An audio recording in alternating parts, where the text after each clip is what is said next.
You have the skill, you have the talent, you have the gift. But every single time you find yourself moving up and moving towards the vision that you've seen in your mind, and you start to get momentum, something happens, right? Something just comes and just blows things out of the park. You get unfocused, you lose discipline, you start sweating, you start getting anxious, you start questioning your ability, you start questioning your identity. You start thinking, this isn't possible anymore. How am I meant to focus on this when this is happening? It's like you get slapped in the face and now you're in a maze, you're unconscious. Like when boxers are boxing and then one gets knocked out and they're kind of like this. That's what you feel like. See, this is the number one skill that God taught me so early.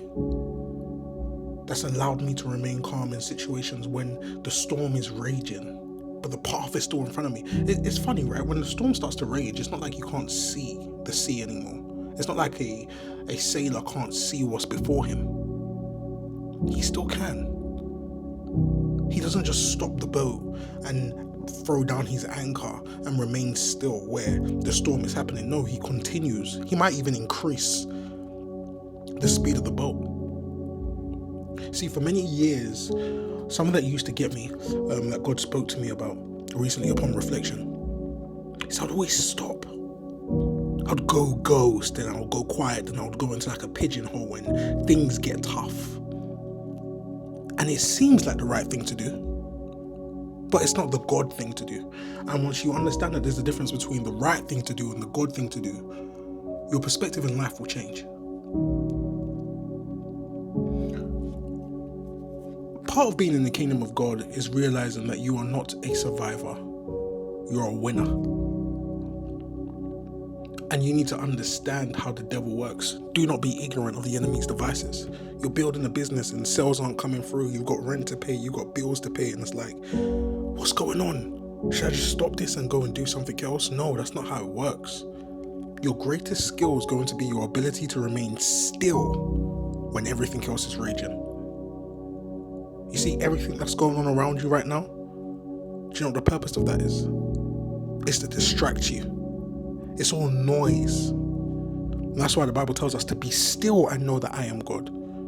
In the storm, when the storm is raging, when things don't make sense, when you're lacking vision and you can't see and your eyes start to go blurry, what do? Being still doesn't mean stopping what you do. Being still means meditation, means being able to get your spirit to a place of peace and stillness and calmness, where you're able to hear God's thoughts and hear his direction of move left, move right, keep going.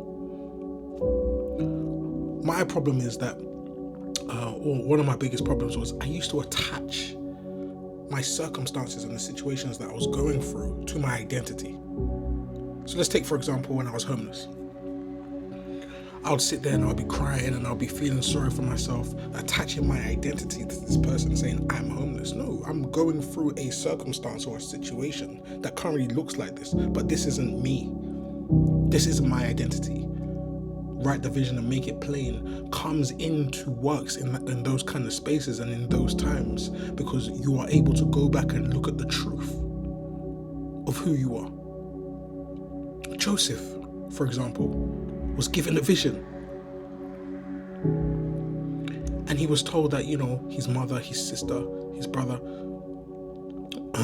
his mother, his dad, his brothers were all going to bow down before him. And straight away, he was sold into slavery. Straight away, he went into the wilderness. Now, did the circumstances that Joseph was placed in, did they change the vision? It's a question for you, by the way. I'm talking to you. Do your circumstances determine your identity, or does your identity determine your circumstances? That's a question you have to ask yourself. Whatever it is that you might be going through right now is exactly what you need to carry on doing. Go through it. Be going through it. Because you understand that this is just temporary. Now, this is where the problem happens.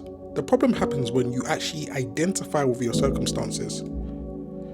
That's when it gets dangerous, because then what happens is you've placed that into your awareness and you keep speaking about that thing rather than speaking about the vision, regardless of if the times are good and if the times seem bad. Nothing's good or bad except for that which you actually declare. So will the words that leave my mouth not return to me empty-handed, but will return having fulfilled the assignment for which I sent it. You need to understand that everything that comes from your mouth is what you place in your awareness. And now that it's in your awareness, creation, which is already complete, will align to bring forth that which you have spoken.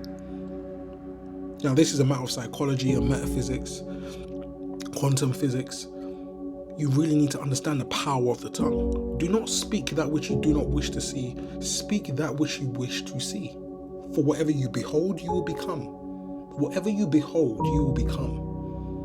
Whatever you behold, you will become. Be careful what you speak in your times of testing, because that is exactly what you will see. Do not identify with what you see in front of you. Identify with the vision that you were given, the dream, the idea. Have it written down, have pictures, go on Pinterest and put a Pinterest board together and remind yourself whenever you are tempted to speak out of character. Temptation is not just about drugs and alcohol and pornography and going out and drinking. It's not about that. Temptation also comes in the form of you speaking against that which you know is true, because you are being tempted by what you see in front of you, which is the lie.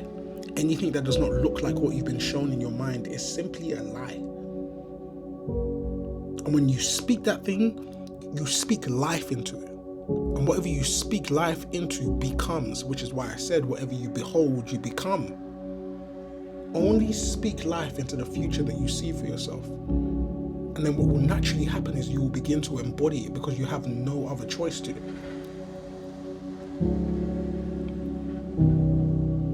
I really hope this helps someone. I really hope this helps you. Stop identifying with what's in front of you and identify with the vision that has been given to you, entrusted to you. For surely at an appointed time, it will come to pass. Be patient. Have self-control. Be still. Do not be afraid. It's done. You are just waiting for time to catch up to you, not the other way around.